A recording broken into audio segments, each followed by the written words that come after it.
Hello, welcome to Quest 4, Module 4, Writing a Story.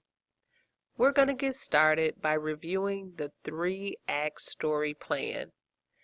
I'm going to model creating a draft from my plan, and then you'll have the opportunity to create your story. Take a look at the directions that you'll follow when you're on your own. Complete the plan below.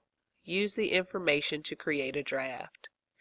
The information that you will complete for your plan are as follows: the character, the conflict, Act 1, the setup, Act 2, the mix-up, and Act 3, the end-up.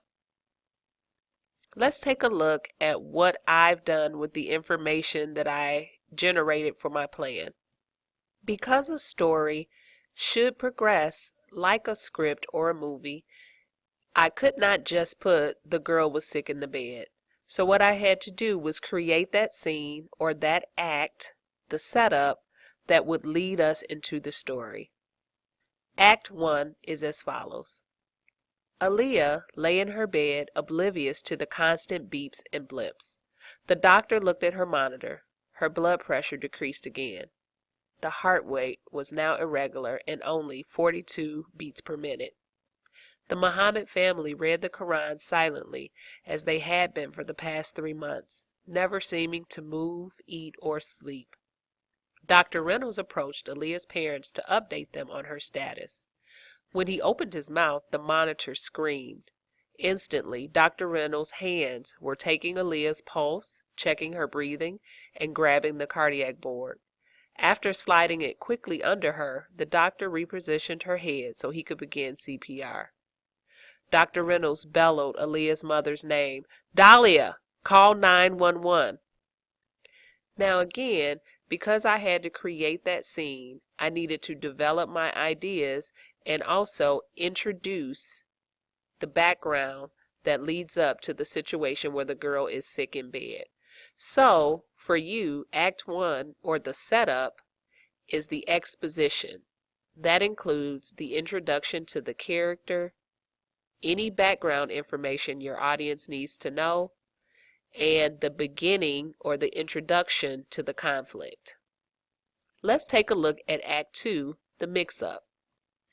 If you will notice, I used several asterisks centered and lined up to connote passage of time.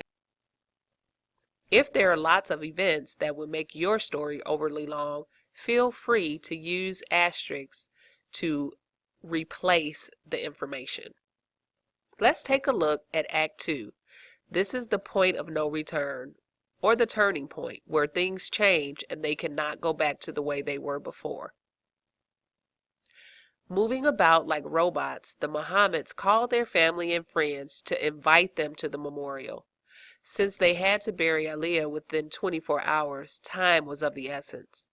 Dr. Reynolds had already caused enough of a delay by insisting they permit an autopsy.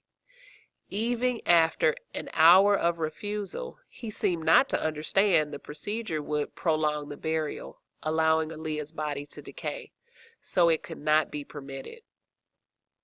When he suggested embalming, he seemed to have no idea, no matter how much they explained, how draining blood would be both harmful and disrespectful. So here's the point where the major conflict is revealed. Aaliyah has died, and her parents are preparing a memorial service for her against the wishes of the doctor. Now we're ready to move to Act 3, or the end-up. This is how the story ends. Let's take a look at Act 3. It was Alam, Aaliyah's father, who saw her first.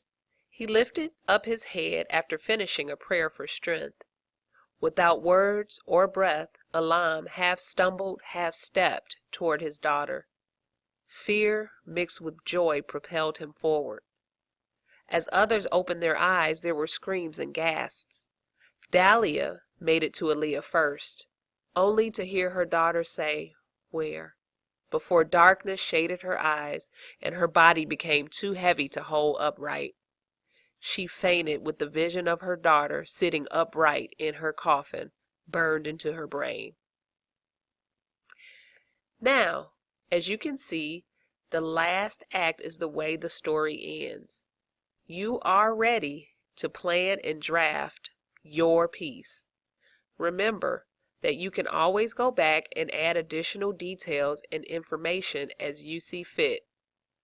My piece is short just to show you the gist of how to turn your plan into a story. You're ready for the 3-act story. Good luck and thanks for your time.